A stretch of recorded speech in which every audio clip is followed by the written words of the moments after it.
Hi, I'm Turk Strongman at the Ron Q Amateur Rocket. I just noticed that I'm striped. Striped. See that? I have stripes. You're going to call me Tiger Strongman now. Tiger Strongman. Alright, so thank you for selecting this video on texting and its downsides. The downsides of texting. Before I continue, if you haven't subscribed to this channel yet, then please pause the video right now and do it. Activate the notification bell feature while you're at it. If by the end of this video you find that you like it, give it a thumb up. If you don't like it, give it your other thumb up. Don't give it your middle finger. Share the joy of the channel with others. Now, texting. Texting is believed in generally believed, to generally be a time saver, a shortcut, a gatekeeper. All of those. Well, as far as the gatekeeper thing goes, it definitely does that. Yes, it's becoming a trend, increasingly becoming the custom to text with a person before calling. And sometimes this texting goes on and on and on because there's no perceived reason to actually call and talk to the person, even though it's just on the phone.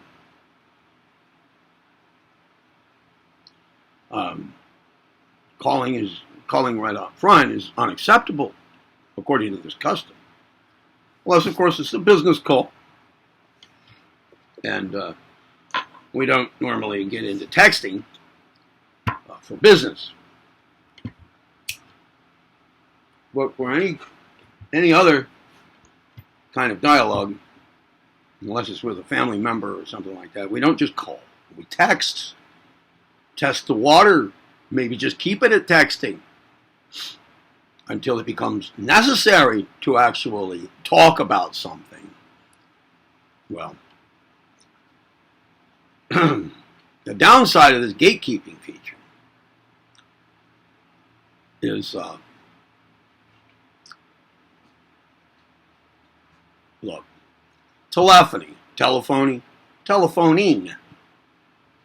bridged the gap between people who were at a distance from one another. Gave a means of being able to talk to somebody without having to be there. Well, now texting, a feature of telephony,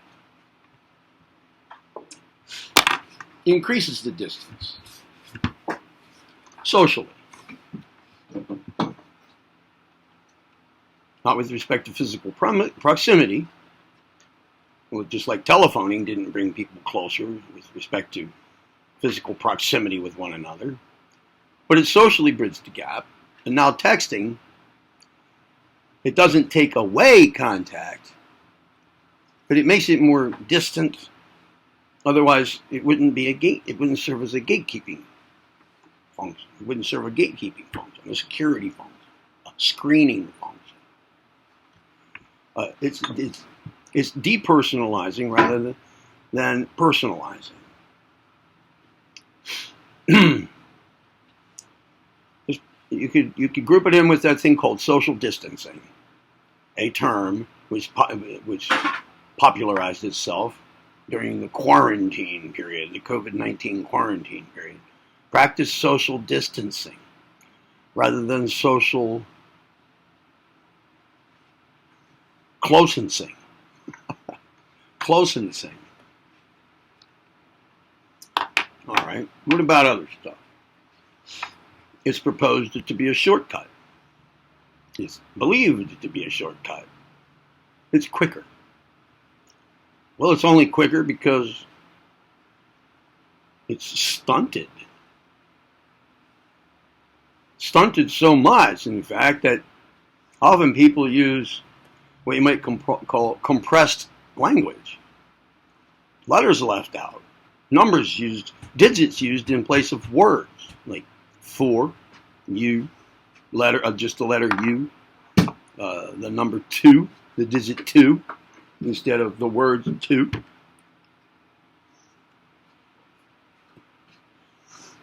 And in English, there are 3 different ways to spell the word to. There's only 1 digit to. It's less precise. Sometimes it's not understandable.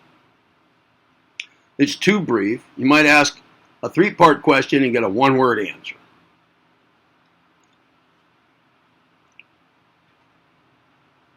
Often in the end, you have to do texting back and forth several times to get a message said accurately, understood accurately, responded to accurately, and then understood, the response understood accurately. When a simple phone call could have taken care of all of that within a number of seconds. Hey, I just want to ask you, you want to do this? Sure. You want to do it on a certain day? No. Is a different day better? Yes. How about Friday? Good. All right. Talk to you later. That's about how long it would take to compose an initial text, which might not be understood or might not get answered properly. So it's not quite the shortcut that it's made out to be. Typically, it's not. Besides, you send a text, you might have to wait a day for an answer. Maybe it was time sensitive. The other person just didn't check their texts. If they hear the phone ring and answer the darn thing, or if you send a text that says, I'm calling you now, and then you call, they'll know who it is, most likely. Even if they don't have your number keyed in into the contact list. Hey, it's so-and-so, I'm going to call you right now. And then you call, right then.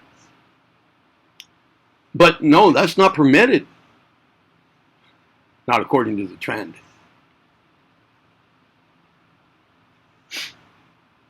Texting.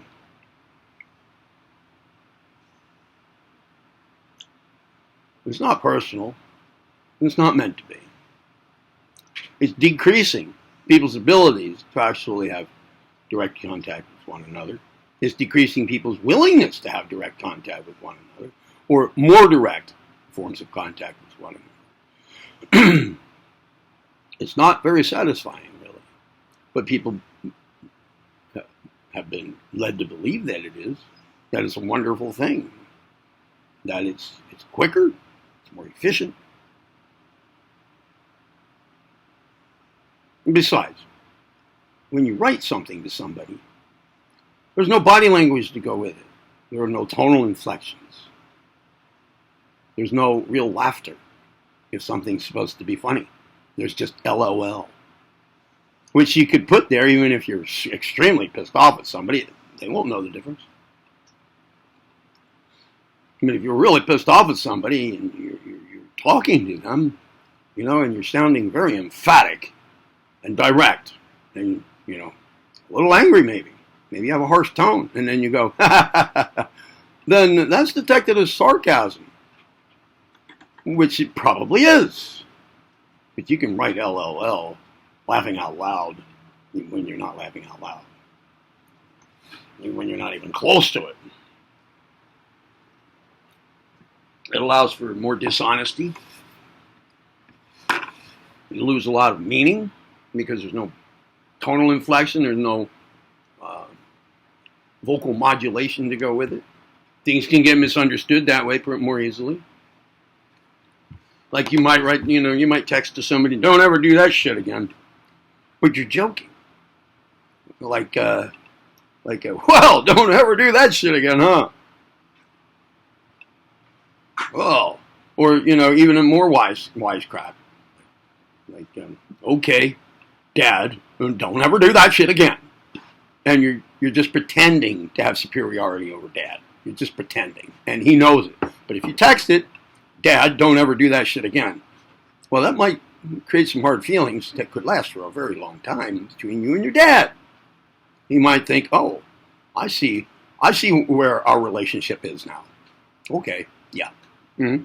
And then you try to say, oh, no, I was just joking. If he ever even brings it up. And once the emotions are being experienced, it's kind of hard to backtrack on those. Even if a misunderstanding is cleared up, there's still been the emotional experience. And is the security, the additional security provided by texting over telephoning worth it? Is it really that much? I don't think so. I mean, how much more secure are you? The only thing it really applies, that idea really applies to is, telemarketing calls. You kind of weed them out if you just don't answer your phone. But you only look at texts. And then maybe make an agreement to call somebody on a certain day at a certain time. And then hope they remember. And you do that agreeing by text. But, there's also calling and leaving a voicemail. That kind of thing. And then calling back after listening to your voicemail. But even that, according to the custom, is unacceptable because you could text. You could just text. Why didn't you just text me? That's that's the way to start a dialogue. You don't call and leave a message. That comes after we're very, very close friends. Calling. Well, it's more social distancing than anything. And that keeps people apart from one another. Texting serves to keep people further apart from each other, socially and emotionally, psychologically. And the more it's accepted as being a good thing, the procedure, the standard procedure, the way to do it, the less it is remembered that this has some detrimental effects. The less those are noticed, the more those are accepted as just the way things are. Those become the baseline, the default. So, what's the point? Why is this relevant to my channel? My channel involves two things: awareness of consciousness hijacking and perception deception, and things to do to personally evolve, attain better mental discipline, increase one's self-mastery, movement toward true selfhood, and those same things serving also as antidotes to consciousness hijacking and perception deception. And if you believe only in the good sides of texting and you engage in it like it's just the way to do stuff,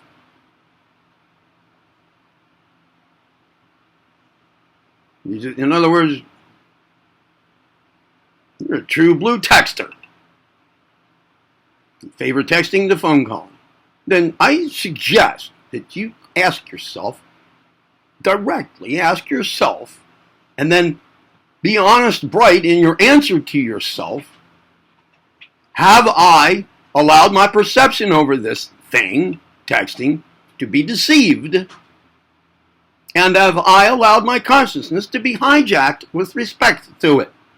With that consciousness involving awareness of your distance, socially, psychologically, from others. Whether it's getting closer or further away. And then what the consequences are of that in your thinking, in your emoting, in your acting, in your consideration of humanity and its members, including you. Answer yourself honestly. You might find that you discover that you have fallen into step with an unhealthy practice that involves various unhealthy aspects carried out in a variety of unhealthy ways. Now, did you like the channel? Give it a thumb up. the video, give it a thumb up. If you like the channel and you haven't subscribed to it, then do that. And activate the notification bell feature. Make a courteous comment below. Share the joy of the channel with others. And if you didn't like the video, give it your other thumb up. Okay, that's it. Thanks for selecting this video on the downside of texting. All right, you heard it right here on Tharanki Raman Chiraki, and I'm Turk Strawman. Be well. Be well. Be well.